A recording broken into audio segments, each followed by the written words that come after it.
Bulletin میں سب سے پہلے بات کریں گے پاکستان بار کونسل اور سپریم کورٹ بار ایسوسی ایشن نے چیف الیکشن کمشنر پر اعتراض اٹھا دیا ہے۔ پاکستان بار کونسل کا کہنا ہے کہ موجودہ چیف الیکشن کمشنر کی زیر نگرانی شفاف منصفانہ انتخابات نہیں ہو سکتے۔ چیف الیکشن کمشنر نے اپنے آبائی حلقے جہلم میں 13,82,000 آبادی پر قومی اسمبلی کے 2 حلقے بنا دیے۔ 13 لاکھ آبادی کے شہر حافظ آباد میں قومی اسمبلی کی ایک نشست رکھی گئی ہے۔ چیف الیکشن کمشنر کا طرز عمل عام انتخابات کی سالمیت کے لیے سنگین شبہات کو جنم دیتا ہے۔ چیف الیکشن کمشنر کے طرز عمل سے ایسا انتخابی ماحول جنم لے رہا ہے جس میں شفافیت نظر نہیں آتی۔ پاکستان بار کے اعلامیے میں کہا گیا ہے کہ موجودہ چیف الیکشن کمشنر کی کرائی گئی حلقہ بندیوں، انتخابی طریقہ کار اور نشستوں کی تقسیم پر شدید تحفظات ہیں۔ پاکستان بار کونسل نے 8 فروری 2024 کے انتخابات شفاف طریقہ کار سے کرانے کا بھی مطالبہ کیا ہے۔ کہا کہ تمام سیاسی جماعتوں اور آزاد امیدواروں کو انتخابات میں لیول پلینگ فیلڈ دی جائے۔ سپریم کورٹ کمیشن کے ہر عمل کی توثیق کرنے کے بجائے ان تضادات کا نوٹس لے۔ سپریم کورٹ بار ایسوسی ایشن نے بھی چیف الیکشن کمشنر کی زیر نگرانی انتخابات پر تحفظات کا اظہار کیا ہے۔ اعلامیے میں کہا گیا ہے کہ چیف الیکشن کمشنر کو گھر جانا چاہیے کیونکہ ان کی زیر نگرانی شفاف انتخابات ممکن نہیں۔ موجودہ چیف الیکشن کمشنر کی زیر نگرانی انتخابات کی شفافیت پر سوالات اٹھ رہے ہیں۔ اور ترجمان الیکشن کمیشن کا کہنا ہے کہ چیف الیکشن کمشنر کے ضلع میں کوئی اضافی نشست پیدا نہیں کی گئی ہے۔ چیف الیکشن کمشنر کے ضلع میں اضافی نشست پیدا کرنے کی خبر غلط ہے۔ چیف الیکشن کمشنر کا آبائی حلقہ NA182 ضلع سرگودا میں ہے۔ ضلع سرگودا میں کوئی اضافی نشست پیدا نہیں کی گئی۔ ترجمان کا مزید کہنا ہے کہ الیکشن کمیشن کسی کے دباؤ یا بلیک میلنگ میں نہیں آئے گا۔ انتخابات میں کسی صورت تاخیر قبول نہیں کریں گے۔ سپریم کورٹ نے پھر واضح کر دیا، بلوچستان ہائی کورٹ کا حلقہ بندیوں پر حکم امتناع دینے کا فیصلہ معطل کر دیا گیا۔ حلقہ بندیوں کے خلاف کیسز عام انتخابات کے بعد سننے کا فیصلہ، مریم نواز رپورٹ کریں گی۔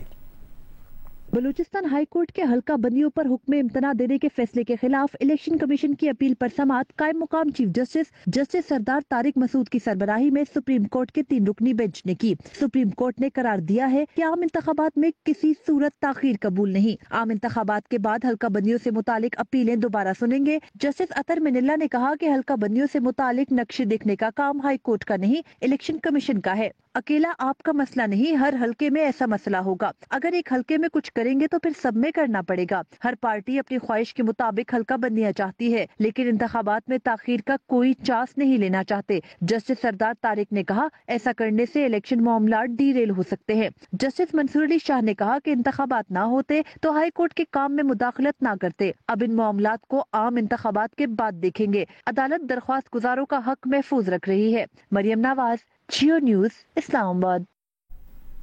مسلم لیگ نون کے قائد نواز شریف کا کہنا ہے کہ آئین ٹوٹتا ہے تو ججز آئین شکن کو ہار پہناتے ہیں، پارلیمنٹ ٹوٹتی ہے تو کہتے ہیں ٹھیک ہوا۔ ان کے بیانات ہیں کہ نواز شریف جیل سے باہر نہیں آنا چاہیے۔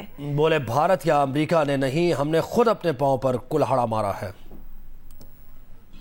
یہ ہم پچھلے 70-75 سالوں سے یہ تماشا دیکھ رہے ہیں۔ آئین ٹوٹتا ہے تو ججز آگے بڑھ کے ہار پہناتے ہیں آئین توڑنے والے کو، اس کو اپنا لیجیٹیمیسی بھی دیتے ہیں، اس کو کہتے ہیں 3 سال تم آئین کے ساتھ جو مرضی سلوک کرو، 3 سال کی اجازت۔ ہم نے خود یہ فیصلے ہوتے دیکھے ہیں، آئین کو ہم خود توڑواتے ہیں، اس کے اوپر مور لگاتے ہیں، اور پھر اس کے بعد پارلیمنٹ ٹوٹتی ہے تو کہنے کہ بالکل ٹھیک ہوا ہے۔ وزیر اعظم کو جیل ڈالتے ہیں، بالکل ٹھیک ہوا ہے کہ یہ نواز شریف کو جیل سے باہر نہیں آنا چاہیے، یہ مریم نواز کو جیل سے باہر نہیں آنا چاہیے، ورنہ ہماری 2 سال کی محنت ضائع ہو جائے گی۔ کون سی 2 سال کی محنت تھی بھائی؟ ہمیں بھی پتہ لگنا چاہیے، قوم کو پتہ لگنا چاہیے۔ ابھی وہ کیس کھلا ہے، دیکھیں کیا کہتے ہیں وہ، عدالت میں کیا بات کرتے ہیں۔ Chairman peoples party Bilawal Bhutto Zardari Lahore high court bar سے خطاب کے لیے پہنچے تو پیپلز پارٹی کے حامی وکلاء نے ان کے حق میں نعرے لگائے۔ جواب میں تحریک انصاف کے حامیوں کی جانب سے پی ٹی آئی کے حق میں بھی نعرے بلند ہوئے۔ اپنے خطاب میں بلاول بھٹو بولے کہ وہ بانی پی ٹی آئی کے حق میں نعرے لگنے پر ناراض نہیں، بلکہ سیاست میں بانی پی ٹی آئی کی جانب سے پیدا کردہ نفرتوں کا خاتمہ ہونا چاہیے۔ ابھی چند منٹ پہلے آپ نعرے لگا رہے تھے تو پیچھے سے عمران خان کے نعرے لگے نہ۔ میں ویسے اس بات کے بہت خوش ہوں، اس لیے ہم نے سیاست کو اس ملک میں تو ذاتی دشمنی میں تبدیل کر دیا ہے. اور جب میں ہم کہتا ہوں تو اس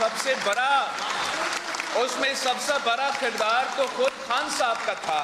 وہ کہتا تھا کہ میں خود خوشی کروں گا مگر میں ان چوروں سے بات نہیں کروں گا.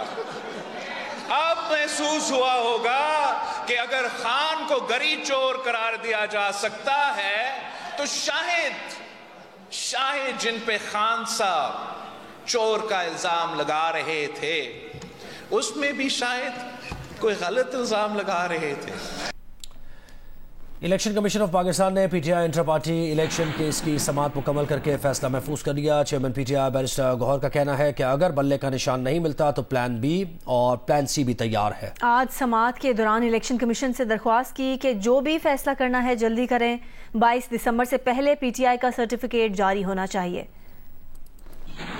پہلی بات تو یہ ہے کہ ہمیں ابھی بھی امید ہے انشاءاللہ تعالیٰ کہ قانون اور آئین کے مطابق فیصلہ ہوگا, تو ہمیں ابھی بھی امید ہے اور ہمیں امید کا ہمیشہ سے اور اعتماد کا ہمیشہ سے اظہار کیا ہے کہ کمیشن انشاءاللہ تعالیٰ ہمیں ڈس اپوائنٹ نہیں کرے گا اس مرتبہ, اور یہ ہمارا رائٹ ہے اور الیکشن ہم نے صحیح کیے ہیں تو ہمیں نشان سمبل ملے گا. یہ عوام کا بنیادی حق ہے کہ اگر وہ اس پارٹی کو چوز کرتے ہیں تو اس کی آئیڈینٹی بحال رہے.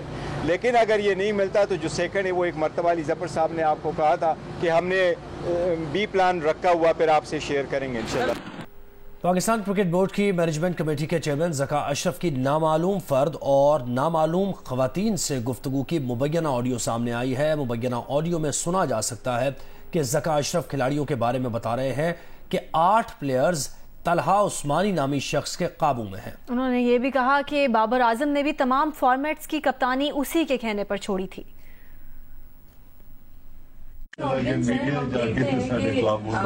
کپتان صاحب جو ہے وہ اپنے دوستوں کو اپنے قریبی اس کو کھلاتے ہیں. شاداب کی کوئی جگہ نہیں دی. شاداب کیونکہ بہت سچی دوست ہے. یہ نہیں ہونا چاہیے. پاکستان کی کرکٹ خراب ہو رہی ہے. حسن کا بھی تو ایسا ہی تھا. نہیں حسن تو اس لیے کھیلا تھا کہ نسیم شاہ نہیں تھا نا. نہیں ابو نسیم شاہ نہیں تھا. ایک بندہ ہے جو طلحہ بندہ اس کا نام پلیئر ایجنٹ ہے. اسے نیشنل ٹیم کے 8 پلیئر اپنے ساتھ قابو کیے ہوئے. اسے ایک کانٹریکٹ سائن کیا ہوا. اتنا گروہ کا آدمی ہے. وہ پتا چلا کہ پلیئرز کے گھروں میں جا کے فیملی کے ساتھ بھی بڑے تعلقات اچھے کر دیتا ہے.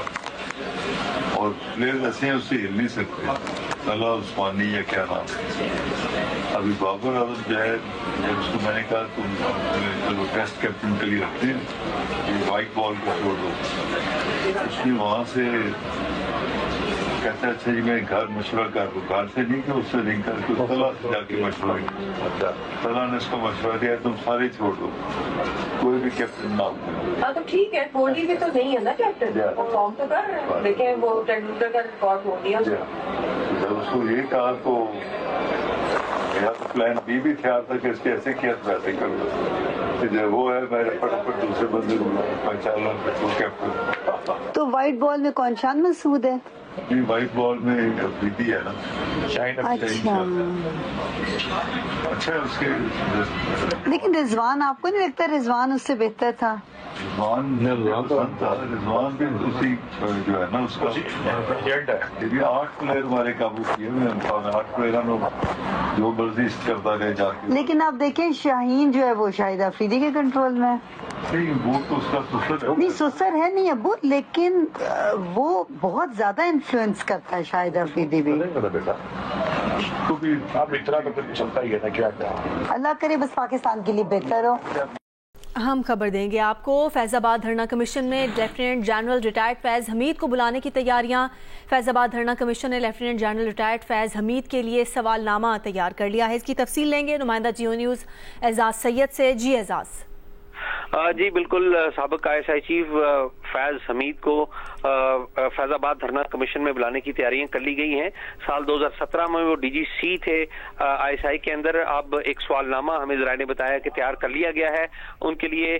تو یہ کی جا رہی ہے کہ رواں ہفتے کے آخر میں انہیں ایک طلبی نوٹس جاری کیا جائے گا جو آئندہ ہفتے کے لیے ان کو بلایا جائے گا.